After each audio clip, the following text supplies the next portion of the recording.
Okay, so I'm gonna move this. Sorry. Okay. All right, this is the first time we're trying this. This will be interesting. This is Sewer Call. I found this on Itch. You know what? I should actually read the blurb that goes along with this. This was made by, who was this made by? V1TO on Itch. I want to read more about the development. Okay, not a lot about the development. V1TO. It was put out on Twitch on Itch about 30 days ago, so it's not new. But I wanted to get something that I knew I would enjoy right away. We'll get into the weeds of maybe the less explored stuff or the things that haven't been played as much or reviewed as much. But I want to start off with something that is going to be a little more to my tastes. This is called Sewer Call. It says, in the middle of the night, your boss sends you to the abandoned Blackwater sewers to repair a broken pipe. It should have been a simple job. As you venture deeper underground, strange noises begin echoing through the tunnels. You soon realize that you are not alone down there. Complete your objective, explore the abandoned tunnels, and uncover the secrets buried beneath Blackwater. But be careful, something is watching you from the darkness.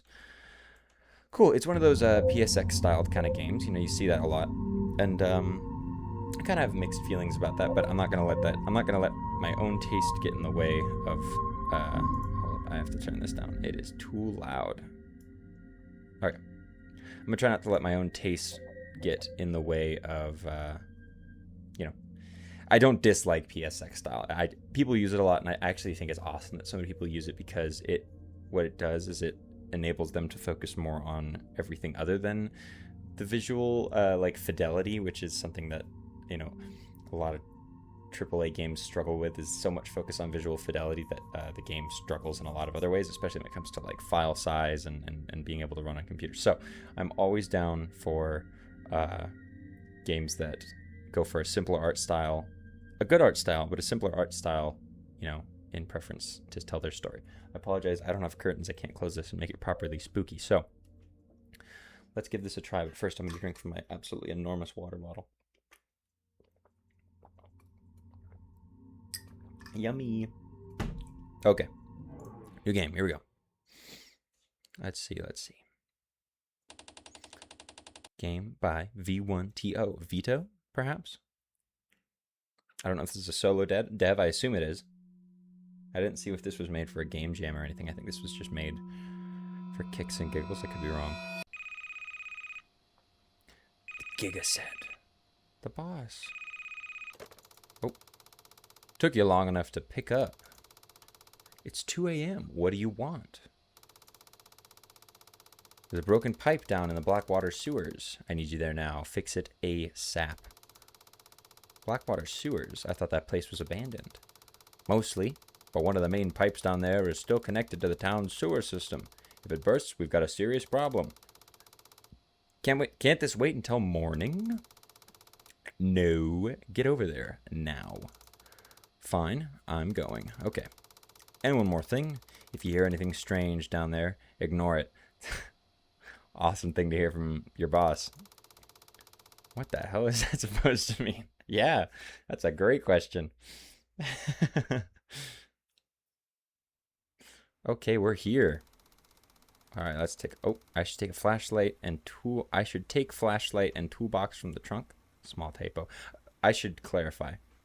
My purpose with this is not to be nitpicky, but I will try and point out many things that I like and dislike or whatever. I don't. My purpose is not to be nitpicky for the sake of being nitpicky, but to genuinely share things that perhaps other people don't comment on or don't notice, or maybe they do notice it. And I'm not saying I'm. My alarm. I'm not saying that my perspective is so incredibly unique that, it's that important. But, with any luck, there will be something to learn from this. So, either for myself or for the developer. First and foremost, I do like how this looks quite a bit. Let's go ahead and open the trunk with E. Okay, we've got a flashlight, my toolbox. F. Nice and classy. Keep it simple. That's great. Whee! Oh, that's cute. Look, did you see the dust particle floating? Oh, that's cool. I like that. Yes. Huge into dust particles. Or moths, I guess. Those might be moths. That's awesome. That's a small thing. That adds a lot. I was recently watching a playthrough of Little Nightmares 2. Take I'll give you $1 billion if you can guess who it was. Um, and something that game does really well is there's a lot of atmospheric particles that float around. It can give a lot of depth to a game.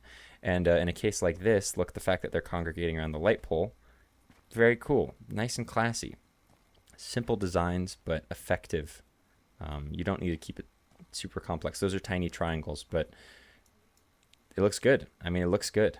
I like that there's two different light types. I think that's fun too, that the flashlight is a different light type from the warmer street light. I think that's cool. It's a little colder.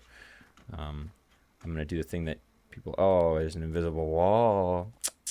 I'm just kidding. I don't actually hate invisible walls that much. I have nothing against them. I am so endlessly charmed by the emulation of old graphics. I think it's very entertaining and charming. So let's check this out. There's the filter. I'm gonna turn off VSync, and can't turn off the filter, which is fine. The filter doesn't bug me. I know it bugs some people, especially around the edges. You can kind of see it warping the visuals, but that's not a problem for me. Let's go ahead and take a look.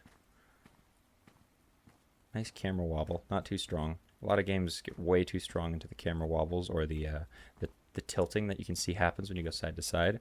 I appreciate that it's not too strong. Littering.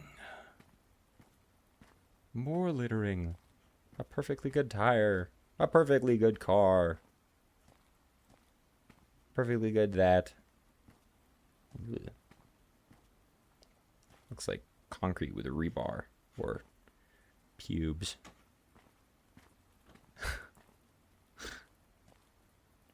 Oh, that's a great start. But excuse me. Good, nice.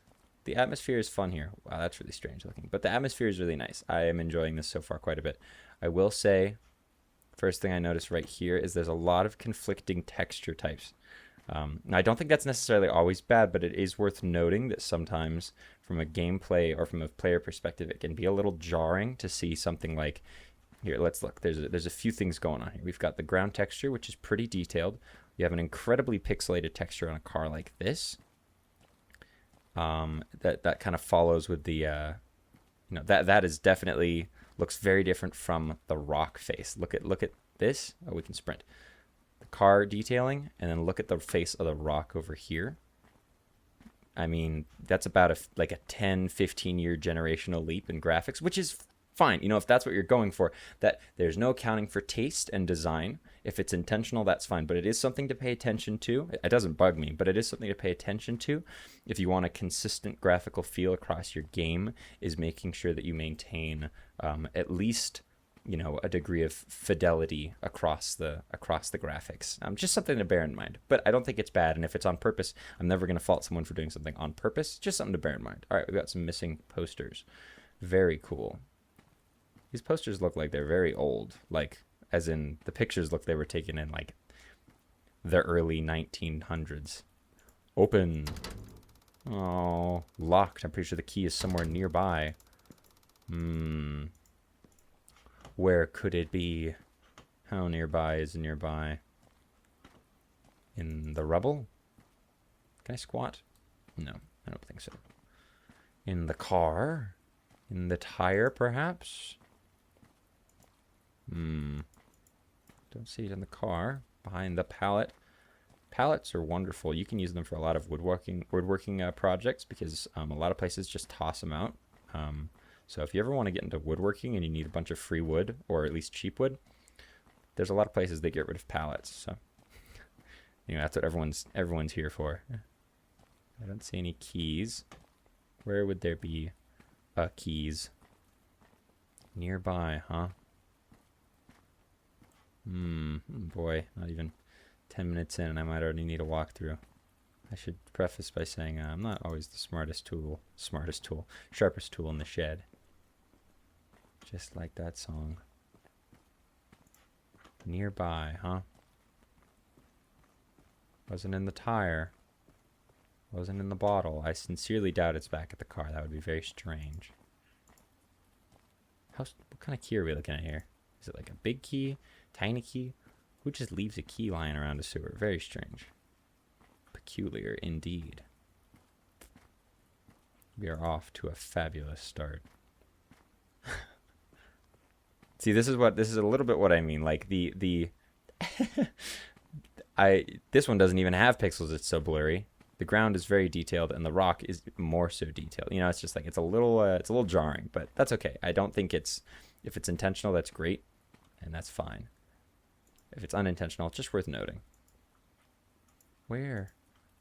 This feels like a place where a key would be. You know, like how people always put their keys under their like a brick or a rock at the front of their house, and it's not very secure. Don't do that. If you have to hide a spare key somewhere, try and get a little creative with it, because people will definitely think to look under bricks and rocks. It's very common. Potted plants, all that stuff, right? Yo, I'm seriously already lost. Key nearby. Did I miss something in the dialogue? I'm pretty sure the key is somewhere nearby. Oh, we're off to a swelligan start here. And I'm not saying it's the game's fault necessarily. Maybe it is, but my general rule of thumb for these sort of things is I'm gonna blame myself until I get very clear, obvious confirmation otherwise that it was not my fault, because the last thing I want to do is blame a developer or game for my own very, very foolish instincts or lack thereof. So I can't jump either. I will say, if this is a puzzle and I'm not stupid, which might be, there's definitely a lack of pointers to where this is going to be. All right, we're going back. We're gonna see if we're starting from the beginning. How many of you? Oh man, this is funny. A riveting start. It would be weird if it was nearby in my car. That wouldn't make any sense. Oh. Well, cool. I can open the door. That's fun. Hello? Sorry, I should move more carefully so that people who are motion sick don't throw up watching this video. Oh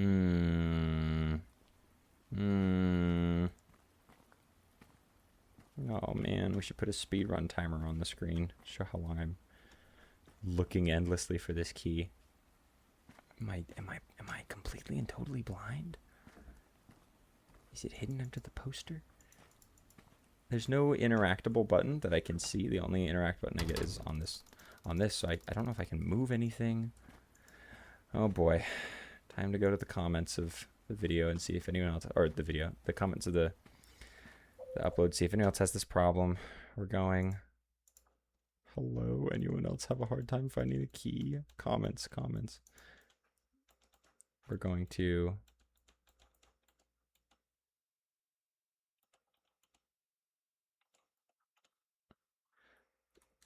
Oh no. There's no one talking about the key. Where's the key? No. No, all the comments. Oh, not all the comments. One of the top comments is like, oh man. We're off to a fantastic start. All right, I'm gonna watch someone else's playthrough. I'm muting it. Shh. All right, come on.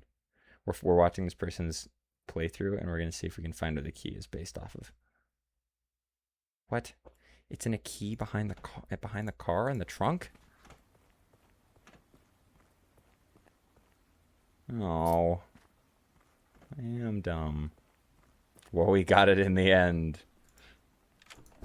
Okay, let's go.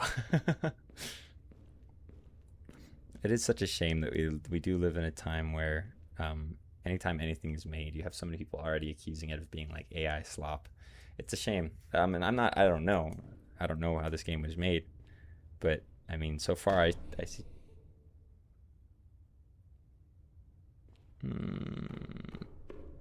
Unnecessary. Anyway, so far I don't see anything that indicates that. And I tend to prefer to. I like to keep faith in people and their work, and integrity. I see something down there. I see you. I hear you breathing too. I should mention, I'm not always the best with scary games. Third person, okay, here's the thing. Third person scary games I can do. First person, that's where it gets different. I played through Silent Hill 2. I was able to do it. That's a scary game. I was able to manage it. But the moment they get first person, I get freaked out. All right, I'm in. Now I gotta find that broken pipe and fix it. Clicky, clicky. Oh, do I need like a crowbar to get through here? Aw. Scary games. How I love and hate you. These pipes are enormous. Does anyone who has ever been in sewers know if pipes are, like, sewer pipes are actually this big? Like, this is massive. Massive. That's so much dookie. Or, like, water. Like, you don't, that's too much. If there's that much flowing around, I am perturbed. Oh, I just got hit with the very sudden and very real feeling of the fact that I do not want to get jump scared, which is great because that's what that's what's going to happen. We're going to play it cool. Okay, I got a crowbar. This is great. There's definitely like a film grain texture. That's fun. I like film grain textures on or just grain in general. Okay, that was exit. Go up. We're going to do the tried and true method of always turn left. If you're in a maze, just keep turning left. Eventually you'll find your way out. Unless there's like a loop. Bing bong, bing bong bong. That was satisfying. Garbage. So this does actually bring up something that makes me wonder. This is more of an observation, not a critique of this game. In a lot of games, they overcompensate in space because moving around a space that's realistically sized can be very difficult. It's why when you like boot up like Skyrim or any third person game for that matter, but my mind just goes to Skyrim, the spaces that you're in, they feel right for the character, but if you actually pause and look around, you realize just how big those rooms are and how much space there is between tables and chairs and other things like that, because they need to have room for the character to move around. They need to have room for camera behind the character. And so it's tricky to have a small, tight space, especially in third-person games. But it's just funny how in first-person, in this game, I'm noticing just how, how tall these ceilings are. Which, again, maybe that's totally fine. I don't know sewers. I'm not telling you that's wrong. No. Okay. Well, let's continue on and see. Splishy, splashy, wet noises. Nice. Good job. Having different sounds for walking on different textures and surfaces. That's good. That's good. I wish I could take that map with me. I'm already breaking my rule about I can barely feel my feet. I need to get through this quickly. Do I freeze? Am I gonna freeze in this game? What kind of sewer jail cell opening of Dark Souls 1 is this? I already broke my rule about turning left all the time. Oh. This is nice.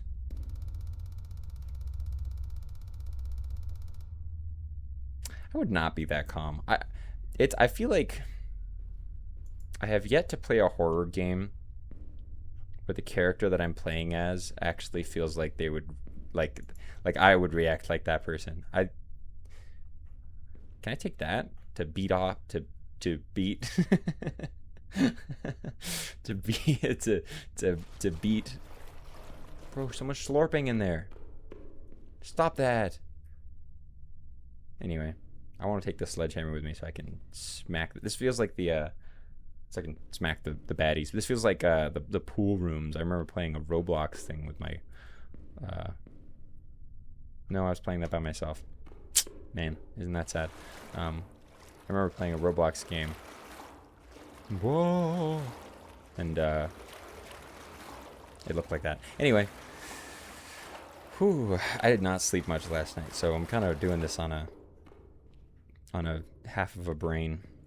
Did you see that? The game loaded. That means a scare's coming. You can always tell. This was right.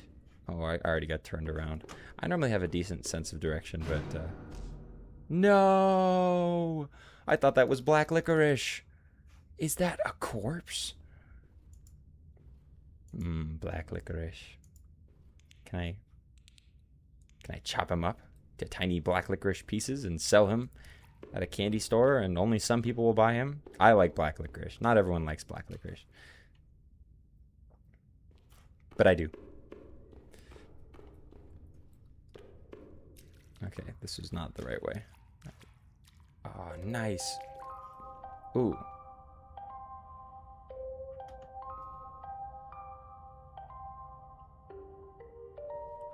What kind of psychopath takes... Is that a burger? That's just a fully intact burger. It looks great. Alright, turn off the music. That looks delightful. I would eat that.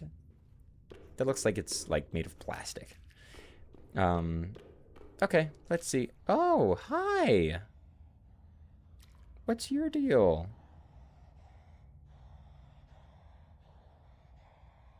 He's having an asthma attack. Wait, okay, hold on. Is this the guy who was chopping up bodies?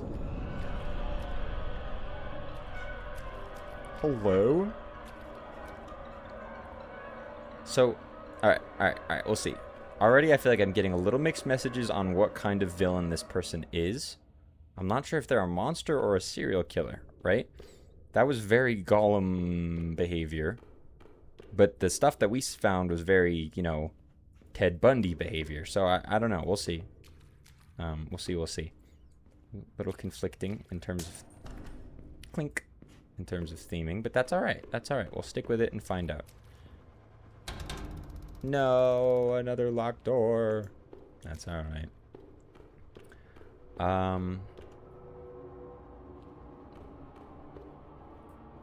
That sounds like a spooky. Okay, here's the thing. I actually enjoy jump scares.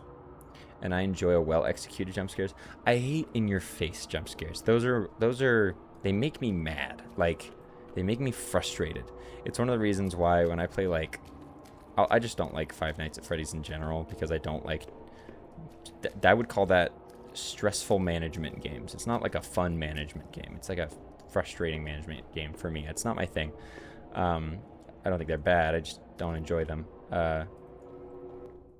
Oh, this place looks like a party. Anyway, but jump scares that go in your face, I've never liked them. I find them to be really frustrating and to feel a little cheap. I think there are definitely ways to do it that feel good. Maybe. I don't know. Maybe not. More body. Licorice, I should say. Hello? Oh, there are lots of licorice. This guy loves licorice. And keys. Okay, this is your standard fare. I mean, this is your standard sewer fare. Everything I know about sewers, this seems pretty on par. I am kind of utterly not paying attention to where I should go, or where I've been and I'm going. This is taking me back to the chairs, right? Yeah, I just want to make sure that yeah, okay, hold up. Maybe it isn't. Tum-de-tum-de-tum. Teedly-dee, tum-de-wum. I feel like if I worked a job like this,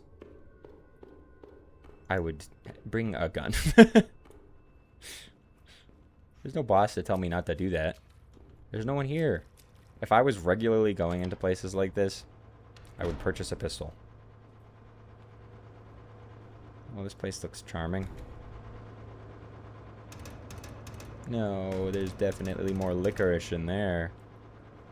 Here's the generator. Or some sort of pump.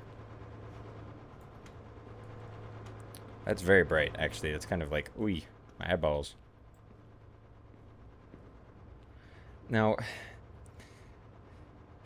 the thing that also can frustrate me about horror games a lot is they always put a scare right after you do things, right? So, like, I'm fully expecting, and maybe it won't, but I'm fully expecting to grab this and get scared because they always do. Oh, your back's turned, you're in a corner, you grab the thing. See? I don't know. I guess it just feels a little cheap to me. there are tropes, and you start to pick up on the tropes, and horror more than anything I understand is tricky to get right. It's hard to reinvent the wheel when it comes to horror because there's just been so many iterations. It can be tricky to set up a proper jump scare without feeling like it's derivative or anything like that. But I don't actually know where I'm going right now. I was kind of hoping to find the map again because I don't know where I'm supposed to go with this pipey thingy majingy. That was where the licorice fell the first time. That's right, so it's not that way. Anyway, so I understand. I do want to, credit where credit is due. Horror is really, really difficult to make because it can be accused of being derivative a lot of the time, and sometimes it is. But I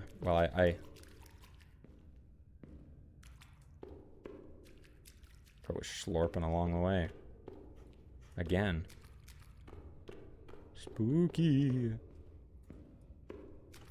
I already went this way and saw nothing, right? Yeah, and we already did that. I'm gonna keep going this way. I already went this way, but I want to check off all of my everythings. This is the chairs. That's the... Oh, this is new.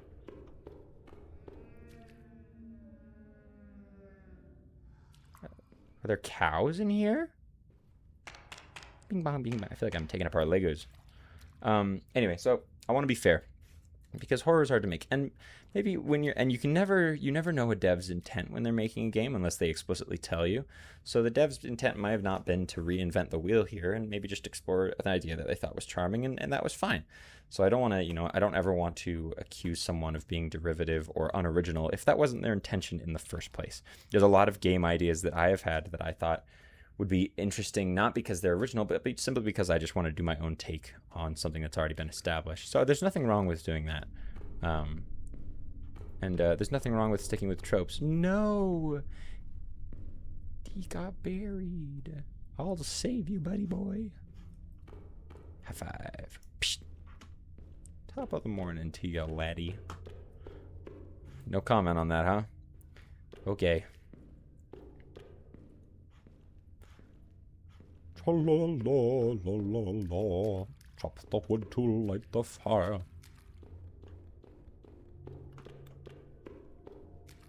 What is that? Oh, it's a pipe. I thought it was like a life preserver ring. Oh, there was a loading thing. That threw me off for a second. I thought there was a dude peeking around the corner there. Is he gonna jump out of the water at me? Just need to get it. Oh no! Wow, he's very wrinkly. He's not looking at me though, so I'm probably safe. How long do you think we can stare at each other? That actually kind of got me a little bit. Sound cues. I'm embarrassed that the sound cue got me. I was literally looking right at him. Yeah, I'm not as brave as I like to think that I am. But that's okay.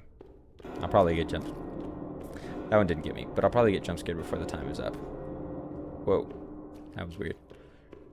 Dome, dome, dome. Alright, now if I can remember how to get out of here. Tra-la-la-la. Man, I don't got time for your pitter-pattering. I got things to do. I just don't want to get jump scared, man. I love horror games. Why do I do this to myself? Why do I do this? I think I just like atmosphere. That's what I like most. I will say this game has decent atmosphere. I will say that it's not groundbreaking what I'm experiencing right now, emotionally or anything. The narrative isn't gripping me. But again, if that's not the intention of the creator, that's fine. That's totally fine. Not everything has to be, an incredible piece of every which way and description. Is it this way? Yeah, I think it is this way. Yeah, here's the way out. Alright, wait, where's the ladder? No, I got jump scared again. I'm following him.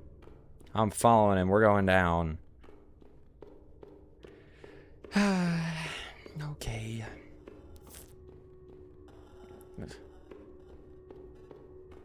That guy is a bit crushed. Oh, you know what this makes me want to play? PT. I think one of my favorite spooky features in that game that just makes it scary is the knowledge that the whole time that woman is behind you and you can't even see her. Like, they didn't need to do that. It doesn't do anything, but it is very scary. That's a cool game. PT. I wish we could have gotten some more out of that. Keep going, and then I get to the end, and I see the blood, and I turn around, and there's a jump scare. Nope. Well, not yet, at least. Ooh, are we going to get, like, non-Euclidean? That'd be cool. Make this look different. I want to see it look different. Yeah, come on, just keep turning forever. Yes, that's cool. I like that. That's fun, see? Well done. That's a little clever. Because now you're making me go, what the heck? This isn't real. I'm losing my mind. My cord's getting twisted. Nice, and that's a good little spook. I will say that's probably my favorite thing so far. Shut up. I don't need to hear your radio stuff. All right, we're gonna keep going. Oh, and down we go into the abyss. Full bore and into the abyss. Wow, I've never seen a sewer do that before. All the poop you would spill out everywhere. Wow. Oh, this makes me want to play that Easy Delivery. No, Delivery. What's the delivery game? Easy Delivery. You know, the one that's like Silent Hill, but Animal Crossing. It came out a little bit ago, and I know it's kind of like cozy and also really freaky at the same time. Anyway, this just makes you think of that. The mega structure kind of vibes. I love mega structures. I see you. It's the nude man. I'm gonna get... Hello? Are you gonna fall or jump at me? No. Yeah. Yeah, okay. Okay. Let's look at the credits. So I can organize my thoughts. Okay, that was it. Created by Vito, tested by MeWe63. It's like a Pigman noise. MeWe. Alright. What are my thoughts? Very interesting. Well done. First of all, I want to say kudos and credit where credit is due. Making a game is not easy. No matter what you're making. Sorry, that was a weird time for me to take a very long sip. No matter what you're making, games are not easy to make. And so I do want to give credit where it is due there. It's hard. It's hard to make games, especially when you're doing it by yourself. I know. I've tried. I've started, and I've stopped a lot of those projects because it's really, really dang hard. So I do want to say congrats to the creator for making something. To Vito, V1TO. It's not easy to do. And to make a fun little horror experience like that, it's good. I will say that my biggest issue with this is simply the fact that it did just feel derivative. I try not to... My purpose with making these little new videos is not to tell you why, you know, I didn't want to be super negative or anything like that. There was a lot of stuff. There was stuff in here that I did like. I liked the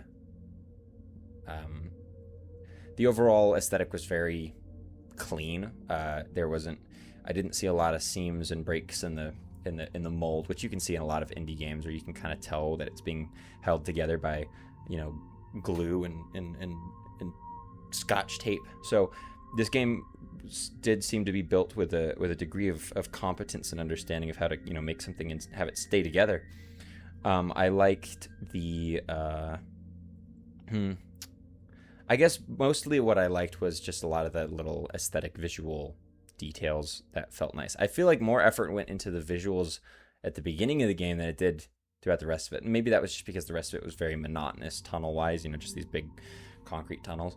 But I saw that little detail at the beginning with the moths, and I got excited. And then I felt like I didn't see that level of my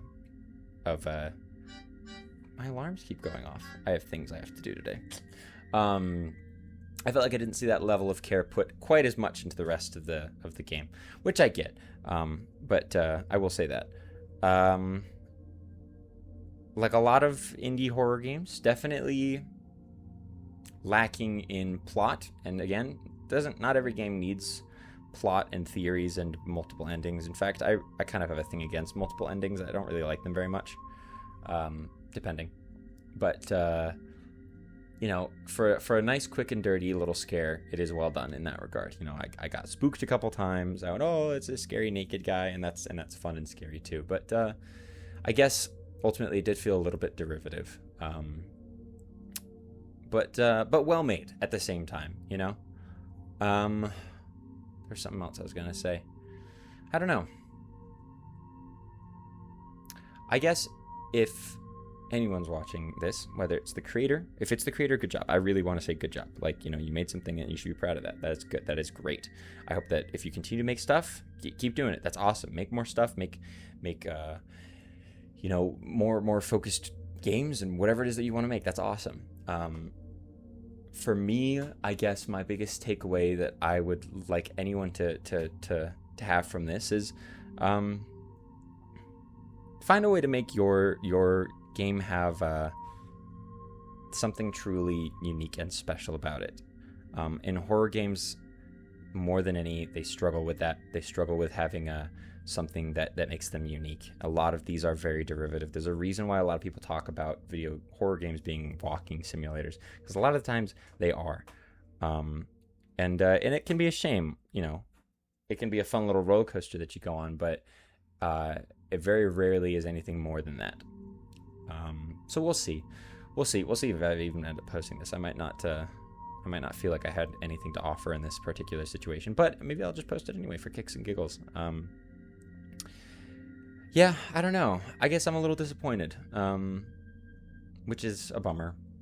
I feel like the barrier of entry for horror is so low and accessible for game developers, and yet the execution needed in order to really hit hard is so high, and most people fall in that gap, especially indie horror experiences. There's definitely special ones, and outliers, but this sort of does feel like it falls within that middle category of well done, but ultimately lacking originality and lacking anything that's going to stick with me. My favorite part was just the looping tunnel bit. I thought that was cool. I do love, when horror games kind of break physics, but it also felt a little out of sorts. The horror narrative itself was a little, I don't know, it kind of felt like, oh, okay, well, let's have bodies drop, and he finds a room with cut up body parts, but the creature thing looks like it's magic. So it kind of felt like those were two separate entities, like there was a serial killer living in the sewers, and also there just happened to be a naked golem creature, right? Like it felt like those were two separate things. So if I had any particular advice that I would give to the creator, and you can always say this is bad advice. This is solely what I would do if I was making this. Tighten up that spooky monster, right? If it's a horror magical monster, which is kind of what it seemed like it went for at the end with that crazy room and everything and how it teleported behind me, focus on that, right? Get rid of the bodies and the body bags. Get rid of the chopped up body parts. Make it more, if it's a folklore beast, make it more folky, right? If it's something alien, make it more alien. But right there, you have these two conflicting horror elements. They just don't stick together because it just doesn't make much sense. Why would this thing that can crawl on ceilings and teleport, why would it tie up people, drop them through ceilings, chop up body parts? And maybe I'm overthinking it. Maybe it's like, okay, it doesn't matter, it's supposed to be scary. But the best horror is the stuff that makes you think and makes you connect little pieces and get scarier along the way. Whereas in this particular situation, the more I think about it, the less scary it gets, because I just see holes and disconnect, right? So, excuse me. So that's my biggest, advice I would offer to make this experience, I think, a little tighter and a little more cohesive is figure out what that scary is and develop it around the scary, and try not to put the scary into your game afterwards. Start with the spookum, right? You've got this horror creature. It's scary and it lives in the sewers. Awesome, great, nice and simple setup, but effective, right? But build on that. Is it like a Pennywise kind of situation, right? Is it live in the sewers and feed off of fear? Is it an alien? Is it a Wendigo? You don't need to have buckets of lore for a tiny little game jam indie horror game type thing. You really don't. You can get away with a very simple nothing. In fact, that might be even better. For a game this short, you don't need crazy lore. That's fine. People have a hard time getting invested in short games like this, so if you have like pages and pages that you're supposed to read, you're going to probably put a lot of people off. But just tighten that narrative. Tighten the spooky monster. Figure out what makes it scary and lean into that. Don't just use horror tropes because they're there. You know, dismembered bodies are only so scary as long as the dismembering itself comes from a very frightening place, right? Blood is scary because, oh, someone got hurt here, but it gets scarier when you realize, you know, that there's more to how that blood came to be, right? Like it's the longer you think about something, the scarier it gets. So if you develop that, then your monster will become scarier. Your horror game will become scarier. It's like, what is it? I think of Half-Life 2.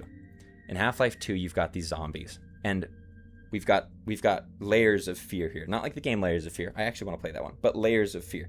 The front layer is the fact that they're zombies. This is the surface level layer. Wow, scary, zombie. That's freaky. It looks creepy. It sounds creepy. Great, you know? That's your first layer of fear. And then, after that comes, like, the narrative. I should actually workshop this idea because I think there might be something here. But after the aesthetic, you have maybe the behavior is what I would say. You've got the aesthetic and then the behavior of a horror character. What makes the creature in Alien Isolation, the video game, so scary is not just that it looks intimidating, but it is incredibly smart, and that makes it scary. Okay, so now you have a visual that's scary and a mechanic that's scary. The way it behaves is frightening. One of the coolest part of the stalkers in The Last of Us Part 2 is, well, I mean, they're stalkers. You've got the other zombies who will run at you outright, but these guys are scary not just because they look freaky, but because they behave differently. They behave unexpectedly. They sneak up on you. They stalk around you. That's freaky. So you've got aesthetic spook, and then behind that, mechanical spook. And then your last one right there is narrative spook, and that's the staying power, right? Visuals are only so scary until you understand it. Mechanics are only so scary until you understand it. The narrative is your last line of defense for scaring somebody. Let's go back to the Half-Life zombies, right? The head crabs, they're on the guys. When you listen to their warbled sounds, and I can't remember, it's been so long since I played. I don't know if you need to reverse the sound or whatever it is, but they're like begging you to help them, to kill them, to end this agony. That is the scary staying power, right? Think of it like perfume. When people make perfume, they talk about different notes. You've got the top note, the middle note, and like the base note, right? The top note is that first smell that when you spritz it, that's that first thing that you get, right? Think of horror like that. That's the aesthetic. That's the way that the thing looks. And then after that, you've got that middle note, which lingers a bit longer. It stays longer. It's not as strong, but it lingers for a while. And then you've got that at the bottom, that bass note that sort of backs it up. I'm sure that there's going to be some perfume people who are like, that's not how it works, but that's the general gist of it, right? Is you've got these different layers. Horror works in a very similar way. And it is most effective when all three of those things work in tandem to give you the scariest entity possible, right? The Rat King in The Last of Us Part 2. It looks freaky. Okay, awesome. That's great. Layer number one. Number two, it can tear you apart if it even touches you. That's terrifying. Now you're scared because you don't even want to get close to this thing. You didn't already. But at least with the other zombies, you can like punch them off. This thing, if it gets close to you, you're done. Okay, awesome. Number three, the narrative. Why does it look like that? Why is it a blob of 18 bajillion people and things all fused together? That's disgusting. That leans into the aesthetic, but it also brings about the narrative question of what happened, right? What happened to make this appear? And that's the staying power right there. That's your like base and middle note that is going to last far longer than the aesthetic and the jump scare, right? So anyway, this got way off topic, but well, I guess it's technically on topic, but I got heady there, so forgive the metaphors and the analogies. But that's the big thing. I just want to emphasize: good horror is built into different layers. Okay, so go ahead and you know, if you're gonna make horror, consider that. Consider that there's more to horror than just the jump scare. The staying power is the stuff that you think about when it's over. So build out those 3 layers of aesthetic scariness, mechanical scariness, and then ultimately narrative scariness. Tie them together, figure out how to make them work, and then you've got yourself a wonderful little package of spook, and that's really special. So anyway, that's it. Again, kudos to the creators. That's making game is not easy. I know I hope I didn't seem too disappointed. I ultimately was a little underwhelmed, but that doesn't mean that I don't think that this was well made, or that anything else that this developer makes isn't going to be well made too. I'll keep an eye out, and anyway, yeah, that's it. So keep being awesome, keep making stuff. I would love to, if anyone ever wants me to play through any of their things or talk about any particular stuff, send it my way. I would love to. I think it's great. And as always, I could be wrong about so much. At the end of the day, this is just my opinion. There are no facts here other than just what I believe to be true and what I think. So, okay, that's it. Bye-bye.